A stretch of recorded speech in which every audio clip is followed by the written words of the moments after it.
18절의 말씀이 되겠습니다. 창세기 20장 1절서부터 18절까지의 말씀이 되겠습니다. 다 같이 읽겠습니다. 아브라함이 거기서 네게부 땅으로 옮겨가 가데스와 술 사이 그랄에 거류하며 그의 아내 사라를 자기 누이라 하였으므로 그랄 왕 아비멜렉이 사람을 보내어 사라를 데려갔더니 그 밤에 하나님이 아비멜렉에게 현명하시고 그에게 이르시되 내가 데려간 이 여인으로 말미암아 내가 죽으리니 그는 남편이 있는 여자임이라. 아비멜렉이 그 여인을 가까이 하지 아니하였으므로 그가 대답하되 주여 주께서 의로운 백성도 멸하시나이까. 그가 나에게 이는 내 누이라고 하지 아니하였나이까. 그 여인도 그는 내 오라비라 하였사오니 나는 온전한 마음과 깨끗한 손으로 이렇게 하였나이다. 하나님이 꿈에 또 그에게 이르시되 내가 온전한 마음으로 이렇게 한 줄로를 나도 알았으므로 너를 막아 내게 범죄하지 아니하게 하였나니 여인에게 가까이 하지 못하게 함이 이 때문이라. 이제 그 사람의 아내를 돌려보내라. 그는 선지자라. 그가 너를 위하여 기도하리니 내가 살려니와 내가 돌려보내지 아니하면 너와 내게 속한 자가 다 반드시 죽을 줄 알지니라. 아비멜렉이 그날 아침에 일찍이 일어나 모든 종들을 불러 그 모든 일을 말하여 들려주니 그들이 심히 두려워하였더라. 아비멜렉이 아브라함을 불러서 그에게 이르되 내가 어찌하여 우리에게 이렇게 하느냐. 내가 무슨 죄를 내게 범하였기에 내가 나와 내 나라가 큰 죄에 빠질 뻔하게 하였느냐.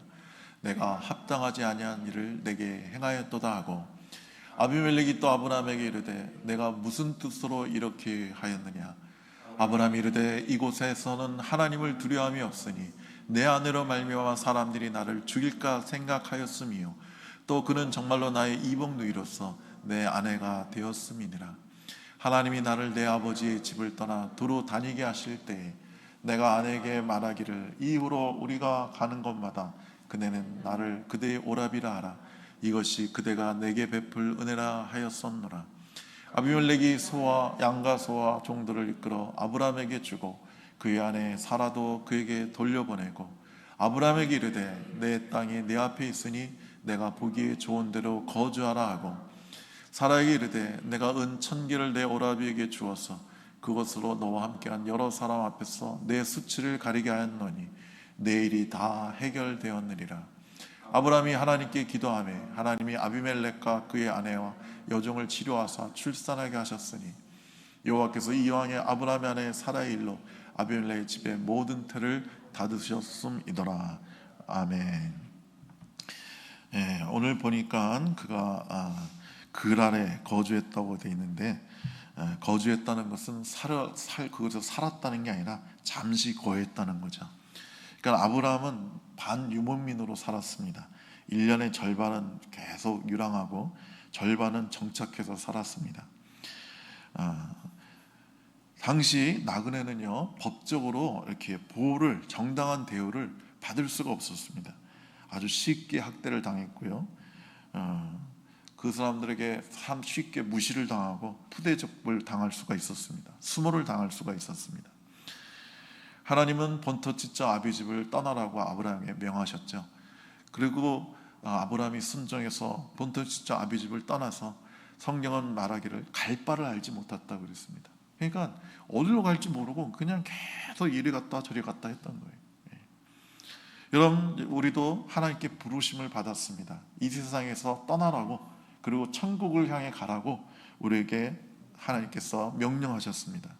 우리가 그 명령에 순종하면요 우리도 아브라함처럼 나그네로서 이 땅에서 살아야 합니다.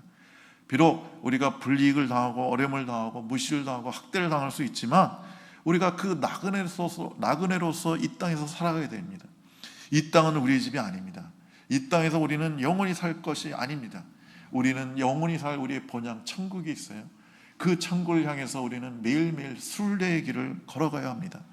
여러분, 여행객은요 집을 사지 않죠. 여행객은요 엄청난 장대한 계획을 세우지 않습니다. 그는 잠시 있으면 집으로 돌아가겠기 때문에 집으로 돌아갈 것을 준비합니다. 우린 그렇게 이 땅에서 나그네로 살아가야 하는 것입니다. 자, 오늘 그 아비멜렉이 그 사라의 미모를 보고 그를 데려갔다고 했는데요, 당시에는 그 처녀를 납치하거나 그냥 강제로 끌고 와서 왕의 후궁으로 삼는 것은 뭐 아주 평범한 일이었고 보통 일어나는 풍습이었죠. 그것은 전혀 불법이 아니었습니다. 근데 우리는 좀 이해가 안 가죠. 이때 사라의 나이가 90이 넘었어요. 90이 넘은 할머니가 뭐가 이쁘다고 데려갔을까요? 예. 근데 전설에 의하면요, 사라는요 전설적인 미인이었다고 합니다. 예. 어마어마한 미인이었다고 그래요. 그 좀 연세 드신 우리 장로님이나 우리 여러분 아시는데, 세계적으로 유명한 미인 중에 한 명이 엘리자베스 테일러라는 사람이 있었죠. 지금은 돌아가셨지만 그분은 나이 들어서도 엄청나게 미모를 갖고 있었죠. 그래서 뭐 결혼도 뭐 6번인가 7번 했다고 그러고. 예. 제가 그 미국에 살 때 사람들한테 물어봤어요. 아저씨들한테. 아니 엘리자베스가 얼마나 이쁘길래 그렇게 그 남자들 정신을 못 차리냐 그랬더니, 그 실제로 이렇게 엘리자베스를 탁 이렇게 보면은 눈이 보라색인데 그 보라색 눈으로 자기를 이렇게 보면은 정신이 없대요. 너무 황홀하고 너무 예뻐서. 그리고 랍비들의 전승에 따르면요, 이 사라를 하나님께서 회춘해 주셨다고 그렇게 말하고 있습니다. 그래서 본래의 그 모습, 그 처녀 때의 그 아름다움을 주님께서 그대로 회복시켜 주셨다고 랍비들은 그렇게 전승을 내려오고 있습니다. 랍비들의 전승에 그렇게 되어 있습니다. 여러분 혹 아시는 분 모르겠지만 지금도 94세 현직 모델이 있어요. 카르멘이라는 여사님인데 그분은 70년 동안 모델 활동을 했어요. 저도 사진을 이렇게 봤더니 와, 여전히 뭐 처녀 때 몸매 유지하고 있고, 여전히 딱 보면 뭐 할머니라는 느낌이 아니더라, 너무나도 아름답다는 느낌이 들더라고요. 94세세요. 그러니까 하나님께서 사라를 회춘시켜 주셨든지 아니면 뭐 전설적인 미인이었든지 간에 한 해 그녀는 너무 아름다워서 왕이 그녀를 데려갔습니다. 그런데 하나님께서는 비록 아브라함의 거짓말 때문에 이렇게 데려간 거지만 그 꿈에 나타나셔서 아비멜렉에게 네가 남편 있는 여자를 취했으니까 너는 반드시 죽을 것이다, 이렇게 사형 선고를 내리십니다. 여러분, 고대 사회에서 남의 부인을 취하는 행위는요, 사유 재산을 침해하는 행위예요. 그건 엄청난 죄예요. 신성에 공인된 법령을 어기는 행위였습니다. 이 죄를 저지른 자는 사형에 처해졌습니다. 신명기 22장 22절에 보면 어떤 남자가 유부녀와 동침한 것이 드러나거든 그 동침한 남자와 그 여자는 둘 다 죽여 이스라엘 중에 악을 제할지니라. 이렇게 유부녀를 취하면은 둘 다 죽이라고 되어 있어요. 아비멜렉이 남편 있는 여인을 자기 집으로 데려왔기 때문에 하나님이 꿈에 나타나셔서 그에게 너는 죽을 것이라고 무섭게 사형 선고를 내리신 거죠. 여러분, 이 간통은요, 사람한테 짓는 죄라기보다는 하나님 앞에 지는 거예요. 오늘 20장 6절에 보니까 너를 막아 내게 범죄하지 아니하게 하였나니라고 말씀하세요. 그러니까 네가 내게 범죄하지 않게 하려고 지금 내가 이렇게 너에게 나타나서 말하는 것이다, 이거 말이에요. 그러니까 간통죄는 사람한테 짓는 죄가 아니라 그 하나님 앞에서 짓는 죄라고 성경은 분명히 말하고 있는 겁니다. 왜냐하면 하나님 주신 가르침을 정말 정면으로 어기는 것이기 때문에 이건 큰 죄악이라는 거예요. 요셉의 주인 보디발의 아내의 끈질길 유혹을 물리치면서 그가 한 말에도 이 내용이 잘 나타나 있습니다. 창세기 39장 9절에 보면 이 집에서는 나보다 큰 이가 없으며 주인이 아무것도 내게 금하지 아니하였어도 금한 것은 당신뿐이니 당신은 그의 아내임이라. 그래서 내가 어찌 이 큰 악을 행하여 하나님께 죄를 지으리까. 그러니까 당신과 간통하는 것은 하나님께 죄를 짓는 거라고 그랬어요. 보디발에게 죄를 짓는 게 아니라 하나님께 죄를 짓는 거라고 그랬어요. 그러니까 간통은 하나님께 죄를 짓는 거예요. 그래서 하나님은 꿈에 나타나셔서 그에게 이렇게 무섭게 얘기하시니까 아비멜렉이 아유, 제가 아내인지 남의 아내인지 몰랐습니다. 누이라고 해서 내가 데려온 거 아닙니까? 저는 억울합니다. 제가 뭘 잘못했습니까? 그러니까 하나님이 안다. 그래서 내가 너에게 나타나서 그 여인을 취하지 말고 돌려보내라고 말을 하는 것이다, 이렇게 말씀하십니다. 여러분, 여기서 아비멜렉은 꿈에서 하나님의 음성을 듣고 꿈에서 하나님의 인도를 받았죠. 여러분, 이것이 꿈으로도 인도받지 못하는 사람보다야 훨씬 나은 거지만 영적 세계에서는요, 이 꿈으로 인도받는 것은 아주 차원이 낮은 겁니다. 전에 저는 어떤 집사님을 만났는데 자기가 얼마나 꿈으로 하나님의 놀라운 음성을 듣고 얼마나 꿈으로 인도함 잘 받는지를 막 자랑하듯이 얘기하는 걸 제가 들었어요. 물론 성경에 많은 주의 종들에게 꿈에 나타나셔서 하나님께서 말씀하십니다. 야고보에게도 그렇게 꿈에 나타나서 말씀하셨죠. 그런데 영적 세계에서는 꿈으로 인도하는 것이 왜 저차원이냐 하면은, 이 사람이 이렇게 깨어 있을 때는 의식주가 이렇게 분명히 그 지정의가 분명히 깨어 있을 때는 주의 음성을 못 듣는 거예요. 너무 이 사람이 강하고 복잡하고 인간의 소리가 가득하기 때문에 그 성령의 세미 음성을 못 듣는 거예요. 그래서 하나님이 그를 재워놓고, 지정의를 재워놓고 그의 뇌 속에 강제로 그 계시를 집어넣는 것이 바로 꿈으로 인도함 받는 거예요. 그래서 여러분과 제가 꿈으로 인도함 받는 것도 좋지만 더 좋은 거는 아브라함처럼, 하나님이 아브라함은 친구처럼 대화하셨다고 그러잖아요. 그럼 아브라함이 잠재워놓고 말씀하신 게 아니에요. 그가 깨어있을 때 그가 대면하여 말씀하셨단 말이죠. 우리는 이와 같이 하나님과 깊은 교제를, 우리가 깨어있을 때도 하나님 음성을 들을 수 있고 주님과 깊은 교제를 할 수 있어야 되는 것입니다. 여러분, 꿈에는 영몽이 있고 악몽이 있고 자몽이 있어요. 영몽은 하나님이 주신 꿈이죠. 그래서 오늘 본문에 나온 것처럼 영적인 꿈이에요.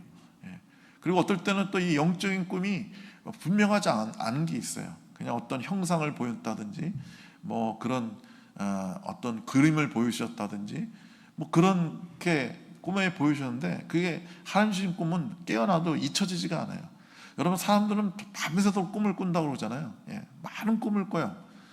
근데 이제 그 뇌파를 검사해 보면, 나 밤새 꿈을 꿨어 그러는데 실제 검사를 보면 그 꿈의 길이가 2초밖에 안 된대요. 그러니까 이 꿈은 어떻게 보면 막 4차원적인 세계라고 할 수가 있는 거죠. 시간과 공간이 우리에게 다르게 느껴지는 거예요. 하여간에 그 영몽을 꾸면 잊혀지지 않습니다. 물론 악몽이나 자몽도 잊혀지지 않는 게 있죠. 그래서 그런 꿈을 우리가 꾸고 하나님께 앞에서 그 꿈이 해석되어질 때 하나님의 그 귀한 인도하심을 받을 수가 있는 거죠. 바로도 꿈을 꿨죠. 그가 7년 풍년과 7년 흉년이라는 꿈을 꿨어요. 그걸 요셉이 해석해줬고, 그 꿈을 잘 해석할 뿐만 아니라 그 꿈에서 보여진 경고를 잘 받아들여서 대책을 세워서 애굽을 구원하게 되지 않습니까? 악몽은 마귀가 주는 꿈이에요. 그래서 이런 꿈에 보통 같은 줄거리가 나오는데, 꿈에서 뭐 짐승의 손을 봤다든지, 뭐 붉은 피 묻은 칼을 봤다든지, 이런 얘기를 제가 많이 들었어요. 그런 것들은 마귀가 주는 꿈이에요. 그러니까 굉장히, 그리고 왜 꿈에 왜 바위에 눌린다고 그러고 막 도망가려고 하는데 발이 안 떨어지고, 막 제일 흔한 게 뭔가에 막 눌려서 막 허덕이고 있는데 막 소리치고 허덕이다가, 아니 비명도 못 지르다가 꿈에 깨고 그러잖아요. 그런 건 어둠의 영이 주는 악몽입니다. 자몽은 그냥 내 혼적인, 그냥 의식적인 꿈이, 무의식적인 꿈이에요. 그러니까 내가 자기 전에 막 칼싸움하는 영화를 보고 막 1시간 내내 보고 자면 꿈속에서 그 칼싸움하는 내용이 나오는 그런 자몽입니다. 그냥 쉽게 그런 건 개꿈이라고 할 수 있겠죠. 근데 우리가 안 믿는 사람 중에서도 꿈을 꾸면 그 꿈대로 이루어지는 것을 볼 때가 있잖아요. 뭐 꿈에서 누가 죽는 것 같다 꿈을 꿨는데 실제로 그 다음날 깨보니까 일가친척 중에 누가 죽었다고 소식이 오고, 그런 꿈을 꾸는 분들이 있잖아요. 그건 어떻게 가능하냐면, 하나님이 범죄했을 때 사람을 죽는다고 그랬을 때 그 영이 죽는다는 얘기거든요. 근데 이 영이 죽는다는 것은 영이 없어지는 게 아니에요. 우리 안에서 우리 안에 있는 영이 기능을 못하게 해놓으신 거예요. 그래서 이 영이 살아있어야, 그 성령님께서 우리에게, 우리 영에 오셔가지고 우리 영을 터치해서 우리 영이 살아나야 영이신 하나님을 인식하고 영이신 하나님을 알게 되고 영이신 하나님과 교제하게 되는 겁니다. 근데 이 영이 안 믿는 사람 가운데는 기능을 조금 하는 사람이 있어요. 그러니까 태어날 때부터 영적으로 좀 밝은 사람이 있어요. 제가 그런 분들을 상담해 봤는데, 이 사람들은 영적으로 밝기 때문에 이런 어떤 미래에 일어날 일, 영은 시간과 공간을 초월하니까요. 그래서 그 영으로 꿈에 그 미래의 일을 볼 수가 있는 거예요. 근데 이런 분들의 문제는 영이 민감하긴 한데 강하진 않기 때문에 악한 영향에게도 자주 노출돼서 많은 고통을 당합니다. 어둠의 세력도 막 본단 말이죠. 여러분 왜 가끔 그런 적 있지 않아요? 그걸 데자부라고 하는데, 이 장면 내가 언젠가 본 것 같아. 저기 목사님 저렇게 파란 저 와이셔츠 입고 있고 내가 여기 이렇게 앉아서 설교 듣는 장면을 언젠가 이 장면 본 것 같아. 이럴 때가 있잖아요. 그걸 데자부라고 하는데, 과학자들은 뭐 다르게 설명하지만 저는 그것이 과거에 이 미래에 일어날 일을 꿈속에서 잠깐 본 거예요. 근데 그걸 잊어먹고 있다가 똑같은 장면이 겹쳐졌을 때 그 옛날에 꾸었던 꿈이 생각나는 거죠. 그러니까 그 영이 미래에 일어날 일들을 본 겁니다. 저도 그런 경험을 많이 했어요. 그래서 여러분과 저는 어떠한지 간에 꿈으로 인도함 받고 더 나아가선 하나님의 음성을 밝히 듣는 여러분 되시길 축복합니다. 여기 보니까 또 아브라함에게 하나님께서 아브라함을 얘기하시면서 아비멜렉의 창세기 20장 7절에 보면 그는 선지자다 이렇게 말씀하세요. 여러분, 선지자라는 말은 히브리어로 나비입니다. 나비. 우리 펄떡거리는 나비랑 음이 똑같은데, 이 단어는 구약 성경 전체 가운데서 최초로 여기에서 등장합니다. 그러니까 하나님이 최초로 선지자라는 단어를 쓰시는 거예요. 근데 그 선지자라는 말을 아브라함에게 붙이는 겁니다. 아브라함이 선지자다. 이거 놀라운 거예요. 여러분, 아브라함이 지금 거짓말했잖아요. 그리고 아브라함은 하나님을 두려워하지 않았어요. 하나님이 역사하신다고 자기를 보호한다고 믿지 않았어요. 경외하지 않았어요. 그런데 하나님은 아브라함을 책망하기보다는 전에도 애굽에서 이런 일을 했는데 그때도 하나님은 전혀 책망하지 않죠. 그리고 오히려 그를 선지자라고 높여 세워주세요. 그리고 그냥 아비멜렉과 그 여종의 태를 닫는 게 열어주신 게 아니라 저가 기도해야지만, 선지자인 아브라함이 기도해야지만 내가 너의 병을 고쳐주마 이렇게 말씀하신단 말이죠. 이 나비란 단어는 그 기원이 좀 정확히 알려지지 않았어요. 근데 보통은 아카디언어인 그 나부에서 왔다라고 보는데, 이 나부라는 말의 뜻은 부르다는 뜻이 있어요. 그러니까 이 그의 근거에서 나비는, 즉 선지자는 하나님의 부르심을 입은 자예요. 또 다르게 혹은 하나님의 말씀을 선포하는 자가 선지자입니다. 그래서 구약 성서의 선지자는 두 가지 임무를 갖고 있어요. 하나는 하나님의 말씀을 백성들에게 선포하는 일을 해야 되고 사역을 해야 되고, 다른 하나는 백성들을 위해서 하나님께 중보기도 하는 겁니다. 그래서 아브라함이 여기서도 최초로 중보기도 하는, 물론 앞에서도 그 소돔과 고모라에서 중보기도 했지만 정확하게 사람을 위해서 중보기도 하잖아요. 아비멜렉을 살려주시고 그 부인과 여종들의 태를 열어주십시오. 그 태를 아마 닫으셨나 봐요. 그러니까 난산하니까 얼마나 고통스럽겠어요. 그래서 쉽게 말하면 선지자는 하나님과 백성 사이에 있는 중보자인 겁니다. 양자의 중간 위치에 있는 자예요. 그래서 경우에 따라서는 하나님 편에서 하나님의 말씀을 선포하고, 또 다른 편에서는 사람들의 사정 편에 서서 사람들의 사정을 하나님께 아뢰는 그런 사역을 하는 겁니다.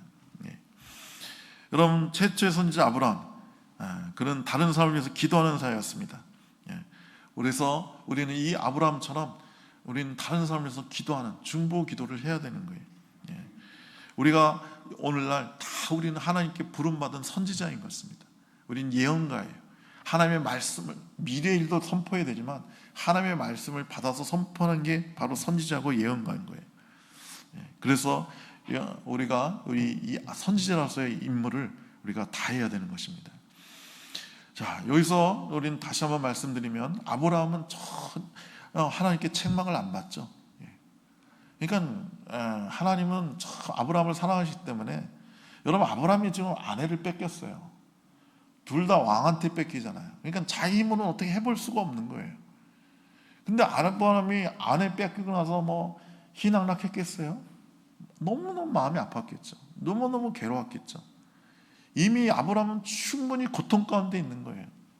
그러니까 그런 아브라함을 믿음 없다고 주님이 왜 이렇게 믿음이 없나 책망하지 않고 그냥 그 아픔을 그냥 오히려 위로해 주시고 그것을 통해서 더 전화위복되게 하셔서 막 은근과 재산이 막 엄청나게 불어나게 해주시잖아요. 하나님은 그런 분이세요. 여러분과 나를 책망하는 분이 아니라 사랑하시는 분이에요. 저도 가끔 이렇게 죄를 져가지고 하나님 앞에 막 회개할 때가 있어요. 하나님, 목사가 돼가지고 또 죄를 졌습니다. 아유 주님, 내가 이 죄를 벌써 몇 번째 짓는 겁니까? 제가 날마다 한심하고 너무 부끄럽습니다 주님. 이렇게 기도하면 하나님께서 가끔 음성을 들려주시는데 첫 마디가 사랑하는 내 종아 이렇게 말씀하세요. 그러면 그 다음 말을 안 들어도 내 마음이 막 녹아져요. 너무 감격스러워요. 이렇게 끔찍한 죄를 졌는데 하나님은 나를 책망하신 게 아니라 내가 너를 사랑한다 이렇게 말씀하신단 말이죠. 하나님은 우리를 사랑하시는 분이에요. 예수님은 우리를 정죄하시는 분이 아니에요. 간음하다가 현장에 붙잡힌 여인을 정죄하지 않으시잖아요. 그녀를 용서해 주시고 그녀를 풀어주시잖아요.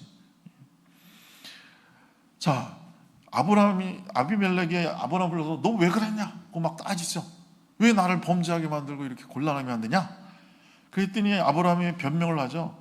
이곳에서는 하나님을 두려움이 없기 때문에 이들이 막 나를 죽이고 내 아내를 뺏어갈까 봐 그렇게 거짓말을 했다고 얘기를 합니다. 하나님을 두려워하지 않는다는 거예요, 이방인들이. 그런데 왜 두려워하지 않습니까? 여러분, 누구나 어느 인간이라든 간에 어느 민족이고 어느 문화권이든 간에 다 신을 두려워해요. 하나님을 두려워해요. 종교적인 경건과 종교적인 경건한 심성과 태도를 갖고 있어요. 근데 여기서 보면 여러분, 하나님을 두려워하지 않는 사람은 아브라함 자신이에요.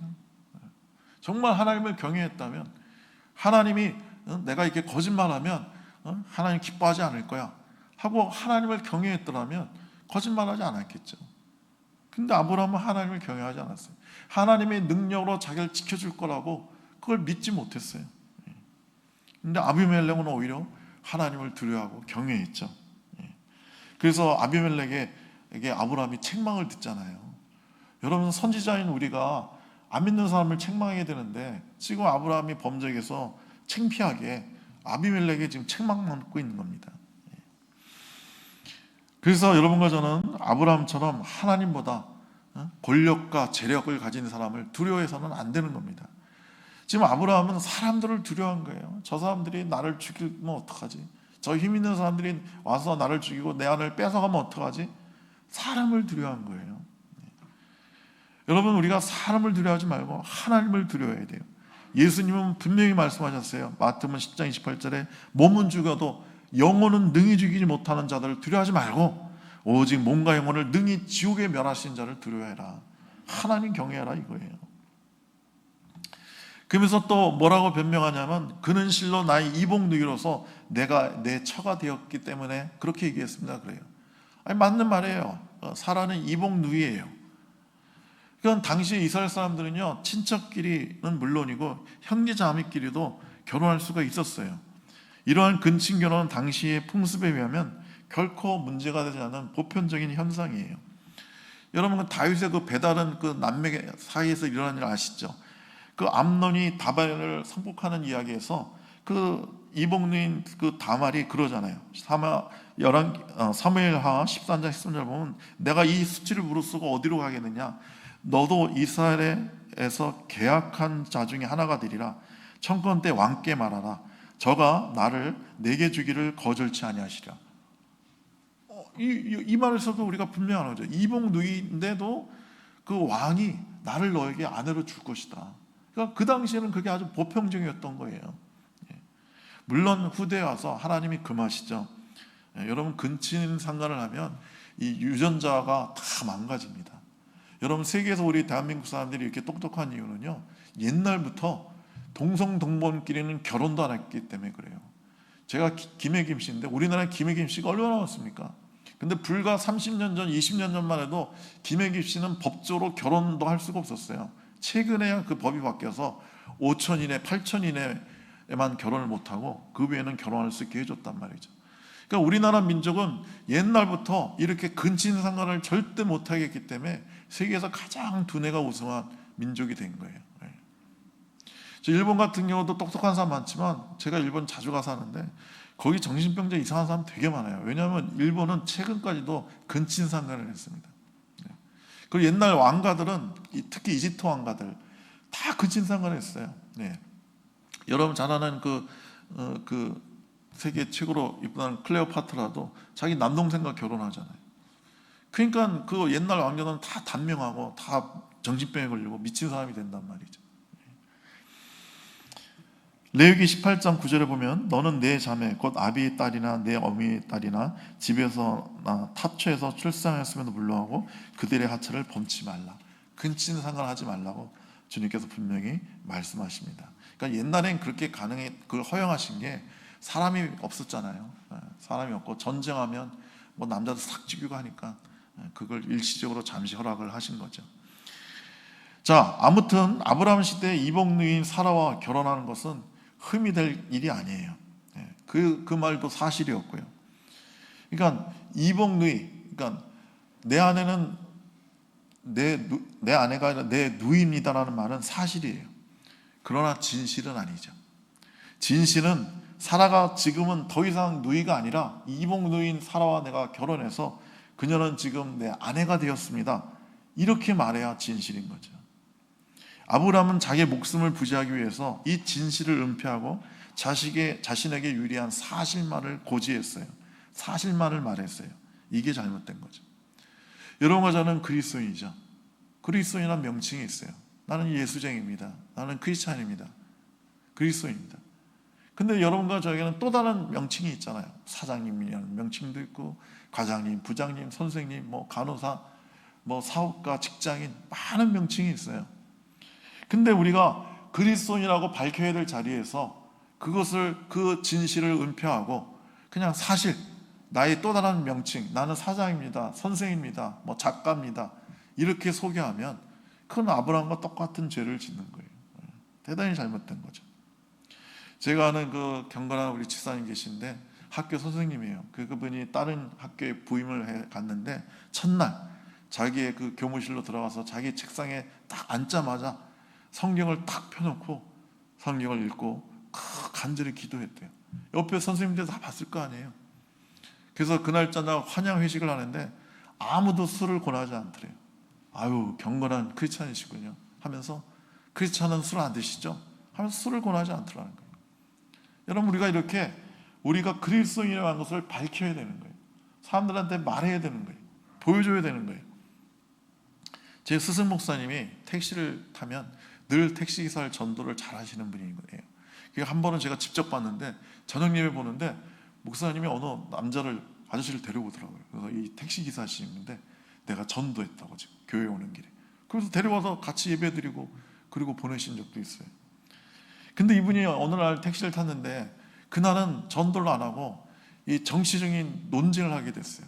그래서 택시기사랑 거의 싸우다시피 막 그냥 화가 나가지고 막 소리 언성 높여가면서 막 싸움을 하셨어요. 그러니 택시기사한테 내가 목사라고 밝힐 수도 없고 오히려 밝히면 큰일 나죠. 목사라는 게 드러날까 봐 겁나죠. 그래서 전도도 못하고 뭐 전도를 어떻게 해요. 그렇게 막 소리 지르고 막 싸웠으니까. 그래가지고 이분이 택시에서 내렸는데 세상에 가방을 두고 내린 거예요.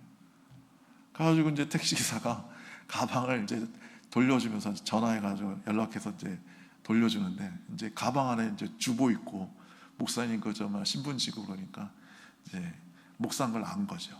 그래서 이제 가방 돌려서 이제 목사님 나갔더니 목사님 보자마자 택시기사 그러더래요. 목사님이셨네요? 그러더래요.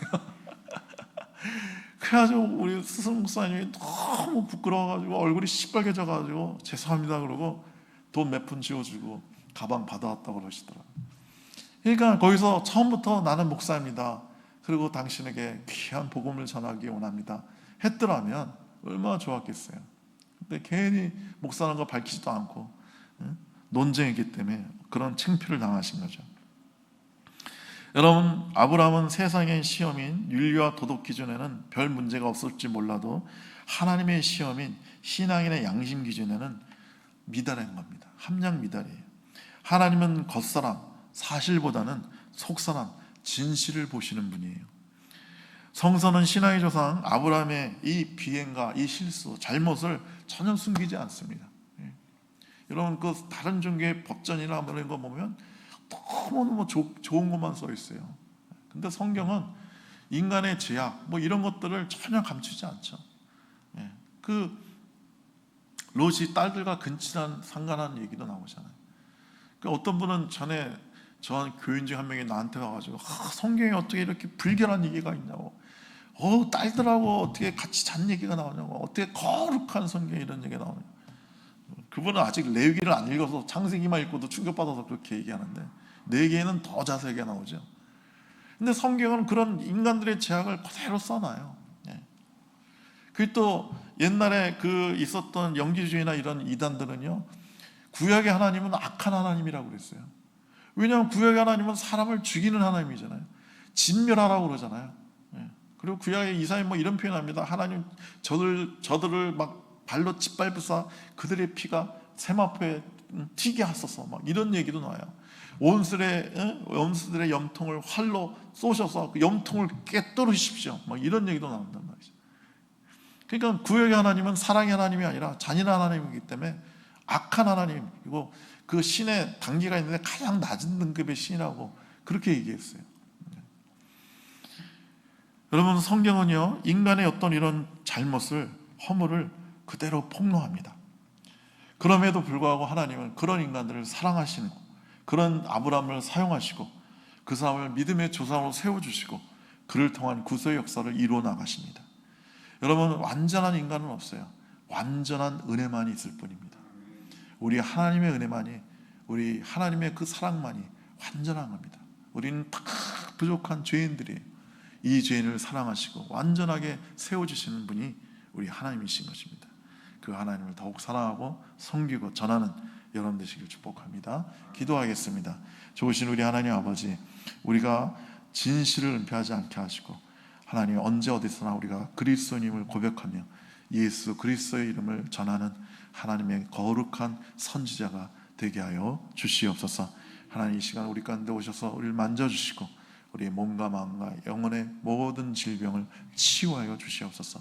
주의 놀라운 회복의 은혜를, 치유의 은혜를 이 시간 체험케 하여 주시옵소서. 예수님의 이름으로 기도드립니다. 아멘. 주기도문으로